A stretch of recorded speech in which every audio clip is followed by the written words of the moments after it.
You hear the word democracy thrown around all the time, right? But what does it actually mean?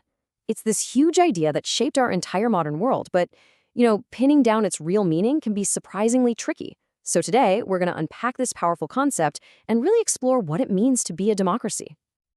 Okay, so the simplest, most basic definition of democracy is rule by the people. But that sounds simple, doesn't it? That little phrase actually cracks open some really big questions, like who exactly are the people, and what does it really mean for them to rule? Let's dive in. To get to the bottom of this, we've got to go back, way back to ancient Greece. The word itself, demokratia, it's a mashup of two Greek words, demos, which means the people, and kratos, meaning rule. So yeah, at its absolute core, democracy is just that, rule by the people.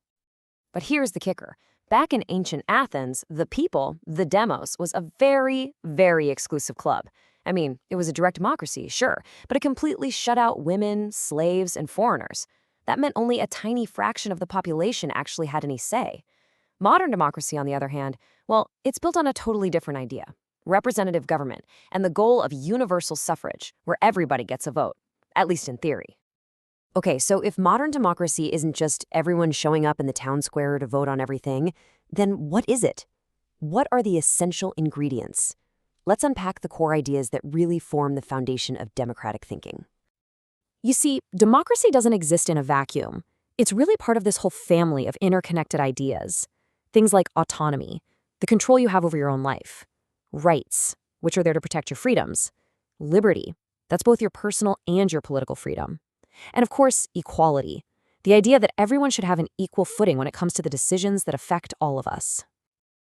And the cornerstone of that whole family, it's individual autonomy. The whole system is basically built on this one powerful belief that you as an individual are a rational person who is perfectly capable of figuring out what's best for you. That right there is the fundamental starting point for all modern democratic thought. But that very idea immediately creates this constant tension inside democracy. It's a real push and pull. On one side, if you're all about freedom, you probably want a smaller government, one that just focuses on protecting individual rights. But on the other side, if you prioritize equality, you'd argue that having political rights is pretty much useless if people are stuck dealing with huge social and economic disadvantages. And this tug-of-war between freedom and equality, well, it wasn't just some philosophical debate. No, it was a real-world struggle that has played out over centuries. So let's take a look at the long and often very difficult journey that got us to modern democracy. Right, so democracy didn't just pop into existence. It evolved through centuries of struggle and debate. After Athens fell, one of the next huge steps was in 17th century Britain, when power started shifting from the king to parliament. Then, bam, the American and French revolutions in the late 18th century introduced this radical new idea of popular sovereignty. The 19th century was all about the fight to get working-class people the right to vote.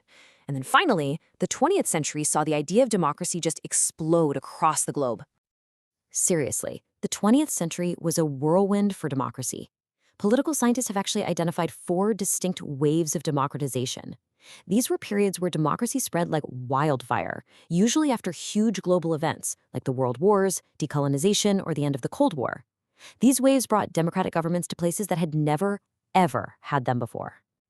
So we've seen how it's evolved, but that kind of brings up a deeper question, doesn't it? Why do we even value it so much? What makes democracy a good system of government? Let's dig into the ideals of democracy and see how they stack up against the messy reality. There are really 2 main camps here. The first argument is that democracy has intrinsic value.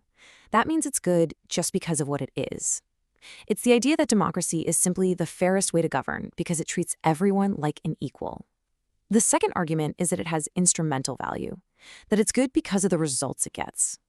Democracies tend to be better at picking good leaders, helping people develop, and crucially, stopping the abuse of power.